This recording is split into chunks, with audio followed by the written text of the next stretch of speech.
Yo, what's going on, guys? Welcome back to the Tinted Visors podcast. Coming right back at you again with episode 32. Today, we're going to be covering the Atlantic Division and just the off seasons that they've all had so far, featuring the Cup Champions, the Florida Panthers, with some exciting teams as well, like the Toronto Maple Leafs and the Tampa Bay Lightning. That being said, let's get this thing going. Going with card of the day first, we're going to do an Atlantic theme. Going to the guy who went from the Metro to the Atlantic, we're going to go with the Jake Gensel. A little bit of glare there, but it is an auto out of 25. It is from Clear Cut. Clear Cut, it's pretty hit or miss. You get one card, it's either going to be a boom or it's going to be a bust. But it's a nice card there. It's got the canvas with that blue auto. Always like that blue auto. It looks great on the card. Newest Tampa Bay Lightning. We'll see how he does in his first year in blue. And a funny little story about the clear cut, Kenny and I both got a box, and I think that was the time I pulled a Matt Murray auto. So yeah, Kenny talks about the hit or miss, and that kind of shows it. Got a Matt Murray auto. It was pretty brutal. But my card of the day, also going on theme with the Atlantic Division. We're going to go with a guy who's, had some health problems, hoping he can stay healthy this year. Super exciting player to watch. We have a Josh Norris Young Guns canvas. Yeah, pretty sweet card. I think he's high-fiving a fan in the picture. I love the creativity on the pictures of the Young Guns canvases. But yeah, very exciting player to watch. He's making just under $8 million and has not been able to stay healthy. So hoping for a bounce back year for him, as he is always fun to watch on the ice. Sticking with the pattern from last week, we're going to go from the bottom of the standings to the top. And at the bottom was the Montreal Canadiens. $10 million in cap space right now. They still have Arbor Xhekaj to re-sign. I could see them going either way, long-term or short-term. Either way, it's going to cut into that 10 mil. A couple players they added. The list is short. It's Alex Barré-Boulet. They didn't really go out and make much changes in free agency. They're kind of just getting better within, and I respect that. But Caden, what do you think looking at this roster? Yeah, Montreal had a very quiet offseason, but honestly, I really like it. Grabbing Demidov at 5 was quite the steal. I really wanted him to go 2. He fell all the way to 5 into Montreal's lap. It's a huge win for them. And then also silently re-signing Juraj Slavkovsky, signing that big 8-year deal, making just a little less than Jack Hughes, which I think could turn into a steal. It's just under $8 million. But yeah, Nick Suzuki, Cole Caulfield, Juraj Slavkovsky as your first line. Super exciting to watch. I think it's only a few years before they're a top line in the league. But Kenny, looking at this Montreal Canadiens roster and how young they are, how far out are they from competing for a Stanley Cup? Competing from the playoffs and a Stanley Cup are really different things. Playoffs, I could see within the next 2 years. Stanley Cup, it's got to be looking at 4 or 5 years once you get that experience in the playoffs. But you speak of the young players, they've got guys like Lane Hudson, who just squeaked into the season last year. Like we mentioned, Xhekaj, Philip Mazar, Owen Beck, Joshua Roy, 5th overall from last year, Ryan Bacher, Logan Mailloux as well, and the goaltender Jacob Fowler. That's not even the whole list. There's still more players to name, but that's just a plethora of young guys. Obviously, we always say not all of them are going to pan out, but even if half those guys pan out, that's really going to help the Montreal roster. A couple other young guys, Alex Newhook and Kirby Dach, guys brought in hoping to sort of rebound after their first teams didn't work out. Just kind of plagued with injuries so far in their Montreal careers, looking to bounce back and sort of get into a full season with Montreal. And then looking at some of the older guys, Josh Anderson, $5.5 million for a 20-point season. It's just not a good look for him. And same with Brendan Gallagher, 31 points, $6.5 million. Lucky for them, they're not strapped against the cap. But in a couple of years, when they're looking for extensions, that's $12 million that you have locked up into these guys who are producing a combined 50 points. So that's something they're going to have to look out for when they're trying to re-sign these young guys. Yeah, when we talk about Montreal's window to compete, and these contracts don't really affect them now, but both Anderson and Gallagher's contracts both have 3 years left on them. So I don't think it's long enough for it's really going to hurt them long term. But yeah, like you said, when they're trying to re-sign these young guys, they might be a little tight on cap. Thankfully, their whole first line of Caulfield, Suzuki, and Slavkovsky are all locked up long term now. So yeah, look for Montreal to be competing once these contracts expire and they have that extra cap to work with. Moving up the standings, the Ottawa Senators, roughly $3.6 million in cap space.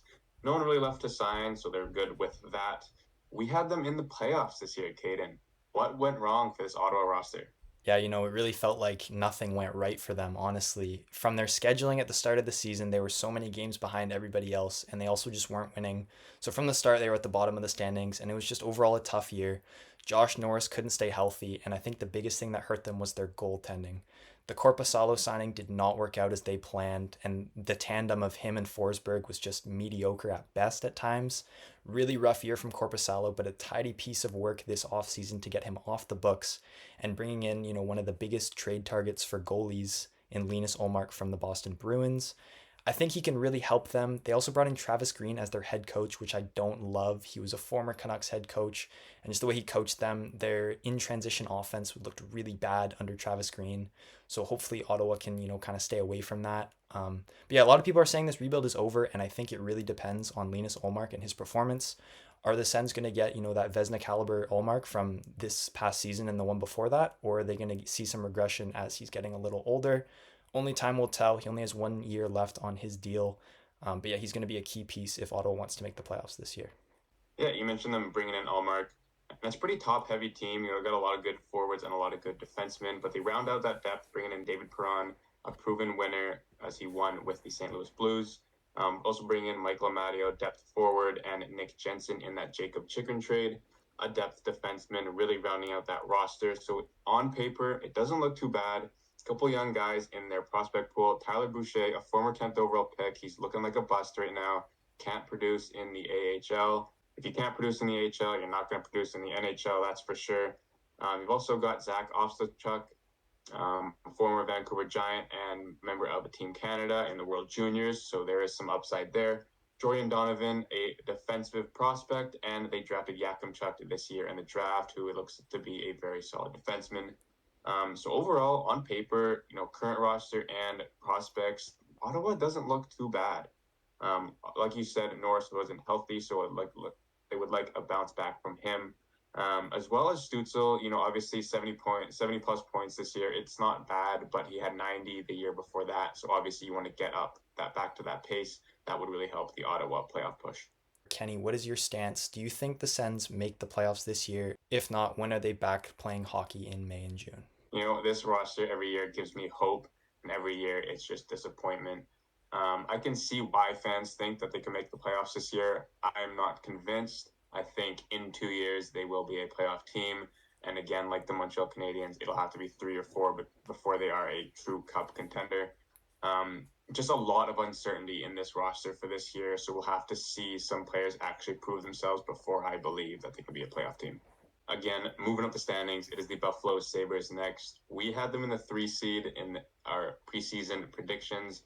Obviously, did not work out that way. $13.7 million in cap space. They still have Peyton Krebs to re-sign, as well as Pekka Luukkonen, their goaltender. Obviously, both those guys, not huge deals, but they will take a chunk out of that cap space. Some players brought in Jason Zucker at $5 million, which kind of makes you wonder why they didn't just keep Jeff Skinner. Just $4 million more. Jeff Skinner's a far better player. Bringing Ryan McLeod in that Matt Savoie trade, I'll touch on that in a bit.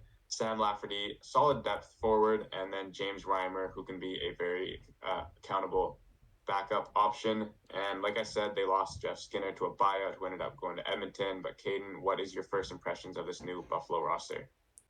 Personally, I'm not a fan. You give away also one of your top prospects in Matt Savoie for a young roster piece in Ryan McLeod. I think he can make an impact, and if they can develop him, it could work out. But I do think Savoie's ceiling is a little bit higher, even though he's slightly younger. And then, yeah, the Jeff Skinner buyout. You talk about how much cap space they have. They have 13.7 million. So what is the rush to get Jeff Skinner's contract off the books? Yes, he was making $9 million, but as we've said in the past episodes, I think he's, around a $5 to $6 million player. So yeah, and just considering Buffalo's window and how young they are, I don't think that Jeff Skinner contract really affects them. And the whole team had a down year last year, so him, not producing as well as he should have isn't, a huge red flag for them. I think they should have kept him.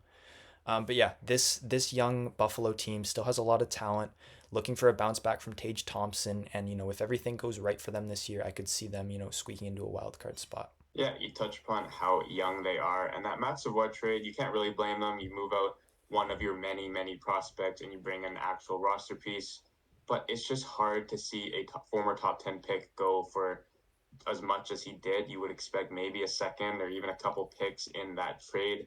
But good for Edmonton. They move on from McLeod, who's playing third, even fourth line minutes in the playoffs, had very little production, and they bring in a solid prospect. But anyways, back to Buffalo, some young players they got. bunch of first-round picks: Roseanne, Kulik, Ostlund.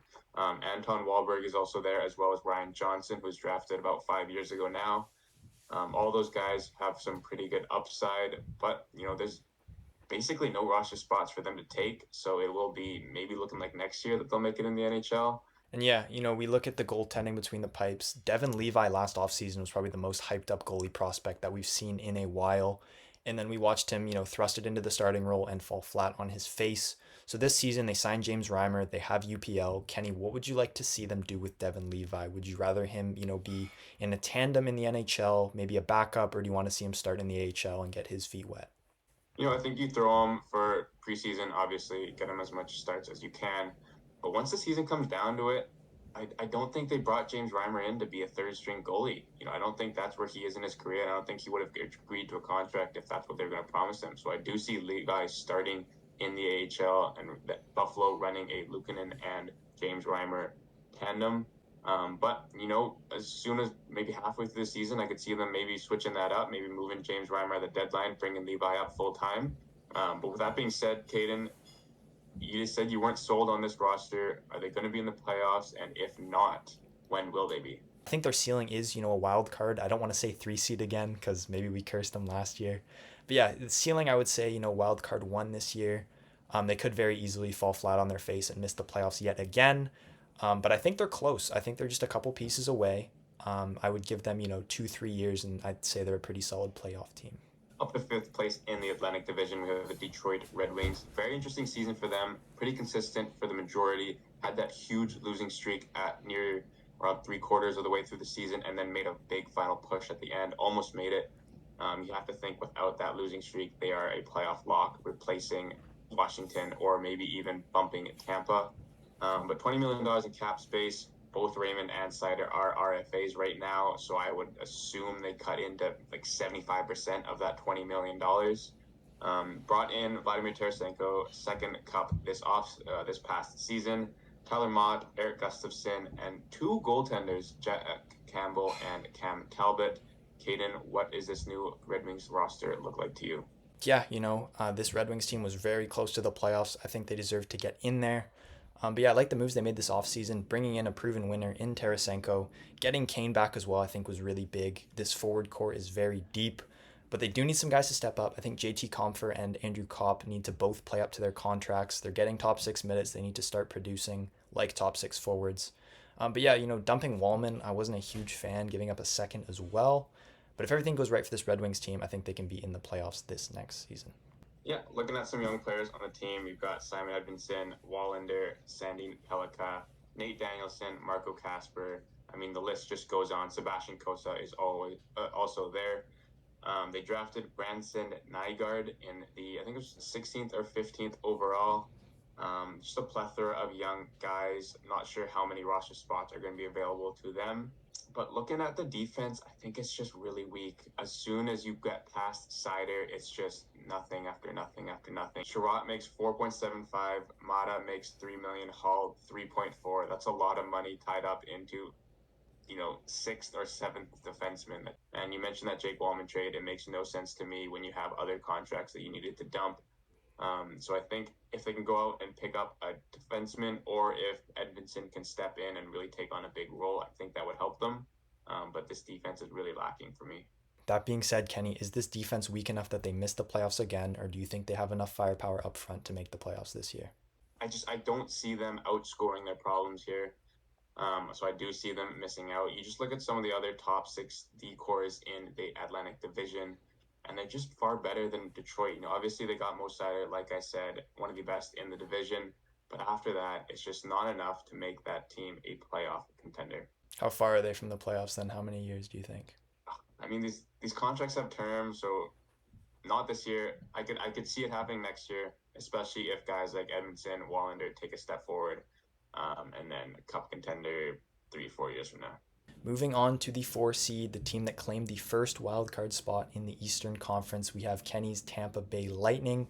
Made some of the biggest splashes this offseason. I'm not going to say much. I'm just going to throw it to you, Kenny. What are your thoughts on Tampa's offseason so far? Yeah, you can look at this offseason from 2 ways.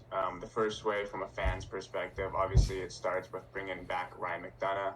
a huge boost to morale. Obviously, that makes the cap situation even tighter, which ends up causing the Sergachev trade. And then eventually Steven Stamkos walks in free agency, just a true heartbreaker to the organization.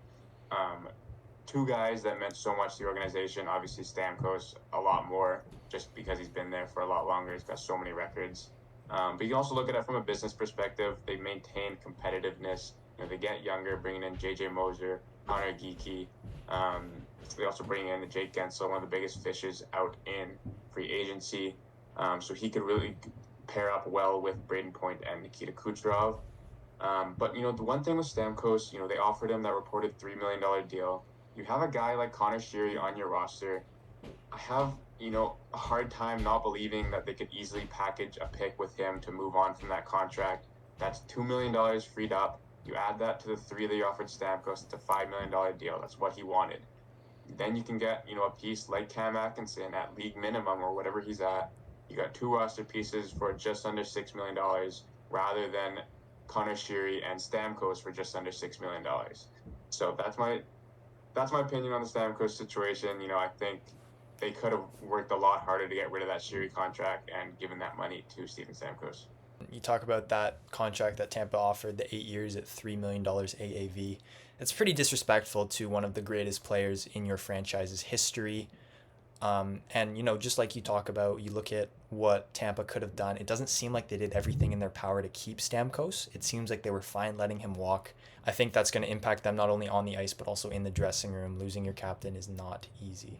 Looking at their future, they still have a lot of top guys. Nikita Kucherov, arguably the best player in the league last year. Braden Point, Victor Hedman, and Andrei Vasilevsky.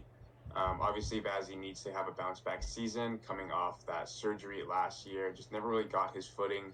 But Hedman had a great season. 76 points in 78 games. Another big player for them, Brandon Hagel, 75 points in his last year at $1.5 million. This season, he will make 6.5. So it is a big upgrade for him, but the production is definitely there, and he is helping that second line in Tampa. So, as we mentioned earlier, they finished fourth in the Atlantic and claimed the wild card 1 spot. Kenny, what is the outlook for Tampa this season? Do you think they improve based off of last year, or are they bound for some regression? Tough to say. I don't see Kucherov repeating that level of production that he did have last year. Obviously, he was one of the main reasons they made it into the playoffs in the first place. But to replace some of that lack of production, I could see Vasilevsky having a good bounce-back year. I would say they stay pretty much even, but I would see a first wildcard spot being a lock for them. Going to the third-place team in the Atlantic Division, the Toronto Maple Leafs, probably one of the more exciting teams going into this off-season. Basically $0 million in cap space. They do have Nick Robertson still to sign. Whether he does sign, I don't know. There were reports that he requested a trade, so we could see him on the move. They addressed probably the biggest concern on that team, and that was the defense. They bring in Oliver Ekman-Larsson, Chris Tanev, and Yanni Hakanpää. They do let guys like Tyler Bertuzzi and Mark Giordano go. But overall, I think they upgraded that defense. Hayden, what do you think about this new Leafs roster? Pretty interesting offseason for the Leafs, bringing in OEL, bringing in Chris Tanev, two proven vets on the blue line, not to mention Hakanpää as well. I think 3 very solid signings for the Leafs, maybe a little bit expensive, but, I think it's what they needed to do. Really love the Tanev signing. The term is a little bit long for me, especially with, how many shots he blocks and how he puts his body on the line game in, game out. Maybe some regression in the coming years. But yeah, nothing up front. They did lose Tyler Bertuzzi, but they were able to re-sign Max Domi. So that means they're going to have to improve from within. Look at a young guy like Fraser Minten or maybe even Easton Cowan to, crack that roster and, make an impact in that bottom 6. Looking at the contracts that they signed, the Chris Tanev one, is he a $4.5 million player this year? 100%. Is he next year? I don't think so. Year 3, I don't think so. Year 4, 5, and 6. I think that contract is going to age badly. I don't see him playing the full 6 years. They're probably going to throw him on injured reserve for the last few. Same with OEL, just that term. He's a $3.5 million player this year for sure. The years after that, I don't think that's what his value. It's just a lot of money for a long time. I like the personnel changes they brought in. I really think that strengthens their core. I just don't like the contract and sort of the money around it. Time to address the elephant in the room around the Toronto Maple Leafs, Mitch Marner. He's been in the rumor mill ever since they were eliminated in the first round yet again. Kenny, two questions here kind of combined in one. Do you think Mitch Marner is traded before the season starts next year? And do you want him to be traded before the season starts next year? Personally, I'm pretty indifferent on whether he goes or stays. I think a Mitch Marner trade would be blockbuster, would be insane news throughout the league. Do I think it'll happen at this point? No. I think if it was going to happen, it would have been, before free agency started, even before even the draft started. So the fact that we're this late into the offseason, I think he just plays his contract through with the Maple Leafs. You talk about that elephant in the room. I have another one in the room. It is the goaltending. Joseph Wall gets a 3-year extension, so it means he's locked up for the next 4 years. And they also bring in Anthony Stolarz and re-sign Matt Murray. What is your 10 going into the season? How much confidence do you have in those three goalies? Joe Wall is still young and look for him to take a step, so I do have some confidence in him. But I don't want to see him as a full-time starter. I think it would be, similar to a Devin Levi situation, although he's not as young. I think thrusting him into the starting role is not the answer. I think Wall performs much better in a tandem. Is Stolarz the other half of that tandem?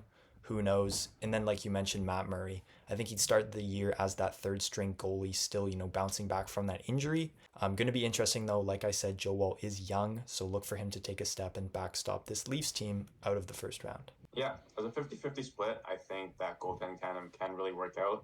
The one issue is, Joseph Wall has only played a handful of NHL games. If he gets injured, a Stolarz-Murray tandem is not going to look good for the Maple Leafs, especially if it's long-term. But with that being said, looking at the roster, where do you think they finish this season, and how far do you think they could go in the playoffs? Yeah, a very competitive Atlantic division here as always. I think they're able to leapfrog Boston and take the 2 seed here. I don't see them winning the division. I think Florida, I think they're too strong coming off that cup win. But I definitely do see them finishing as the 2 seed and getting home ice advantage for the first round. But I do see them at least getting out of the first round. And I think, a conference final appearance would be something that Leaf fans would be hoping for.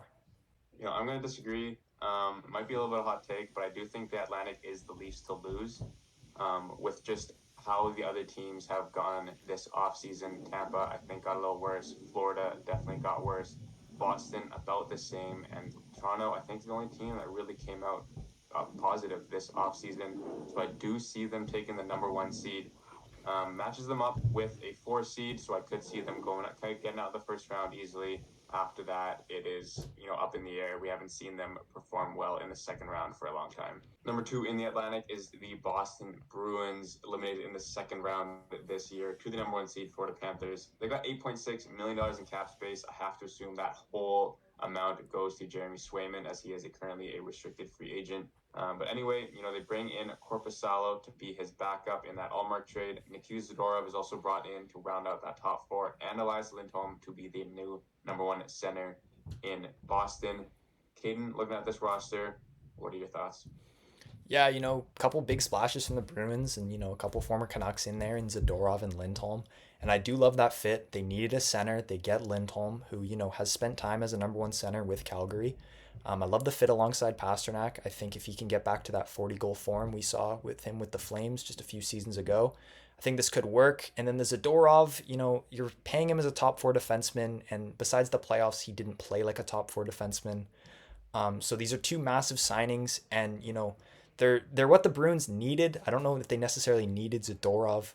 But what I will say about these contracts is, from the get-go, these guys are going to have to play up to these contracts. And they both have term. Lindholm has 7 years and Zadorov has 6. So yeah, don't love these contracts for the Bruins. They needed that center and they went out and got it. So props for that. But I feel like Lindholm and Zadorov are going to be, falling behind the 8 ball and trying to play up to these contracts that they were signed for.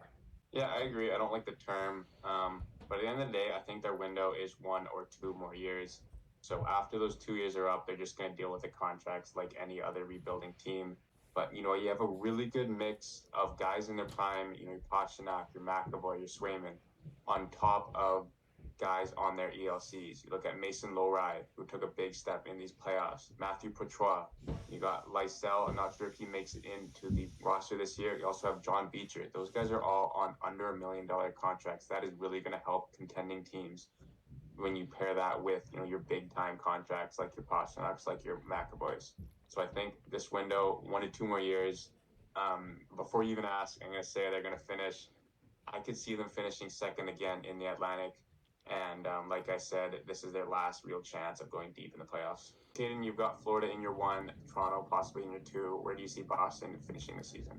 I think Boston, you talk about everyone in the Atlantic getting slightly worse. I think they're going to be competing for the 3 seed, although I could see them, still fighting for that 2nd seed. I could see them finishing there. If Toronto isn't able to take that step, this Atlantic division could very well repeat, in my opinion, and go Florida, Boston, Toronto, or Florida, Toronto, Boston. One of those 2 combos. But yeah, I see them finishing as the 2 or the 3 seed this season. And last but not least, the Stanley Cup champions, the Florida Panthers. They've got minus $1 million in cap space, so some roster moves still to go. Bringing some depth guys, Nate Schmidt, Jesper, and Adam Boqvist into the lineup. Lost a lot of players, Montour, Stolars, OEL, Lomberg, Arposo, Stenlund, just to name a few. I believe we're going to have very different opinions on this roster. Caden, why don't you go ahead and give yours first? Look at what Montour got paid with the Kraken, and you look at what OEL got paid with the Maple Leafs. That's over $10 million. So what does Bill Zito do? He goes out and signs Adam Boqvist and Nate Schmidt for a combined, they're close to league min. It is under $2 million for those 2 defensemen. And the roles that they're going to get, I think, are massive. As you think about what they have to replace, OEL and Brandon Montour. Montour eating big minutes and OEL on PP1. I think Adam Boqvist is still very young. They buy low on him.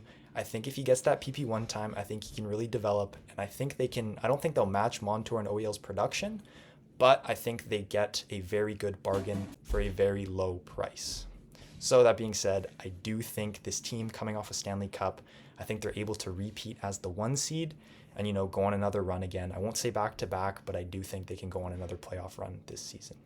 I'm not sold too highly on this team. I have, Toronto in 1, Boston in 2, so that leaves Florida probably in the 3 seed, still a playoff team, but they lost so many players at a lot of depth. When I was thinking about it, you really have 2 years to be a true cup contender. Obviously Tampa's got back-to-back. They didn't make the finals the next year, but 2 or 3 years. Florida with the cup finals last year and the cup finals this year, that's their 2-year window. You look at that defense that they had. Ekblad was 7.5. Everyone else was under $2 million, where there was OEL, Forsling, Montour, all those guys on insanely team-friendly deals. You're never going to get that depth again. That was insanely lucky. It's insane. Very good scouting, picking up Forsling, picking up Montour. Very good work on the Panthers management. Don't get me wrong, a lot of respect for that, but you're just not going to find that depth again. I think while they are a playoff team, like I said, it's going to be very top-heavy, a lot of reliance on guys like Barkov, Reinhart. Ekblad's really going to have to step up now that a bunch of those guys are gone. Forsling has got to continue that pace that he is on. I just don't see them running it back this year. You look at the goaltending, Bobrovsky and Knight make just under $15 million combined. That's a lot of money tied up in your goalies. I just don't like this team on paper. How far do you think this team can go into playoffs? Yeah, I think they can go on another run. I don't know about cup finals, but you look at the East, I don't know how much better some teams got. So there is a chance. I think, once the playoffs start, anything can happen. But yeah, I think Florida can, make it back to the conference finals and, maybe make it back to the cup finals, but I don't see them going back to back this year. I don't see them getting out of the first. Really? Whether if they match up against Toronto or Boston, I don't see them walking out of that first round. Obviously, if they surprise me and finish 1 and get a 4 seed, I could see them moving on, but whether it's Boston or Toronto, I think either of those teams can beat Florida. That wraps up the Atlantic outlook. A lot of interesting teams. Those bottom 4 teams could really surprise us and bounce into the playoffs, and those top 4 teams could, take a big step back and fall out. But let us know what you guys think. Yeah, Atlantic was super fun to cover, and like you said, anything can really happen with this division. But yeah, guys, stay tuned. Follow us on Instagram, TikTok, YouTube. We're posting everything. The off-season does get slow, but we're pumping out content. We're hoping you guys are going to enjoy, and we'll see you guys in the next episode. In the work, but I don't be getting my flowers. You really thought she would be sweet? It's a whole nother level.